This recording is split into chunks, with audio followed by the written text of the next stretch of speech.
les distractions sont souvent un obstacle pour la croissance spirituelle des chrétiens.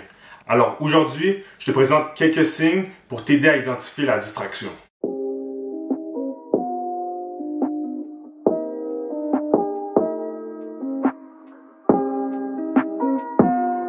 Le premier signe pour t'aider à identifier la distraction est le fait que tu as du temps pour tout faire, sauf pour Dieu.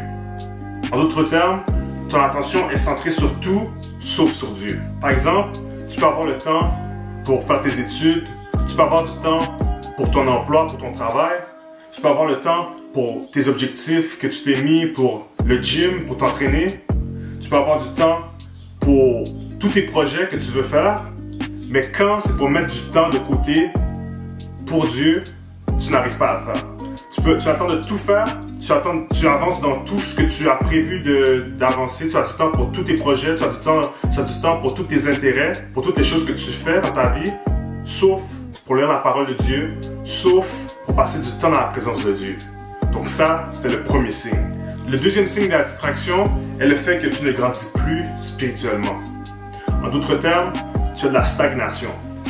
Donc, comme j'ai dit dans le premier point, à cause que tu mets du temps dans toutes les sphères de ta vie, sauf pour les choses qui concernent Dieu, sauf pour ta relation personnelle avec Dieu, mais tu avances dans tous les domaines, mais en ce qui concerne le côté spirituel, tu n'avances plus. Ta relation avec Dieu n'avance plus. Le feu que tu avais, c'est comme si qui est plus là. Donc, il n'y a plus de croissance qui se produit. Quand tu vois que tu n'as plus une certaine croissance spirituelle, que tu n'avances plus dans ta foi, que tu es comme dans un niveau où que tu restes, t'es stock, tu es pris dans un certain niveau, tu n'avances plus dans ta foi, mais ça, c'est un signe que tu as de la distraction dans ta vie. Le troisième signe pour t'aider à identifier la distraction dans ta vie est le fait que des anciennes habitudes, des anciennes choses que tu avais l'habitude de faire dans le passé, que tu avais arrêté complètement de faire, ou que tu avais commencé à moins faire, commence à refaire surface dans ta vie. Donc quand tu vois que ça arrive, mets-toi dans la tête que c'est parce que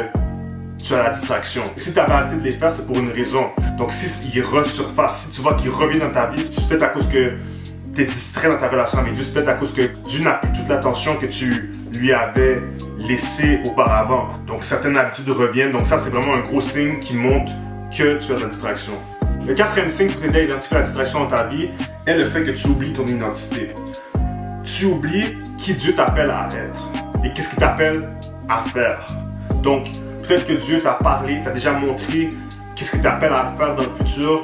Peut-être qu'il t'a montré des directives très claires pour que tu puisses avancer dans qu'est-ce qu'il t'appelle à faire. Peut-être qu'il t'a montré qui tu es appelé à être, clairement.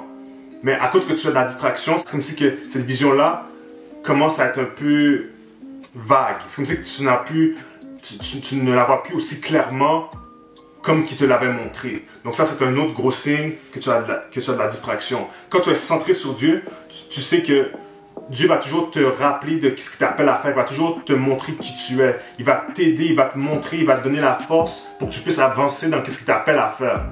Mais c'est sûr que quand ton attention shift sur d'autres choses, c'est sûr que ça ne sera plus aussi clair parce que ton attention est juste plus centrée sur celui qui t'a montré cette vision-là.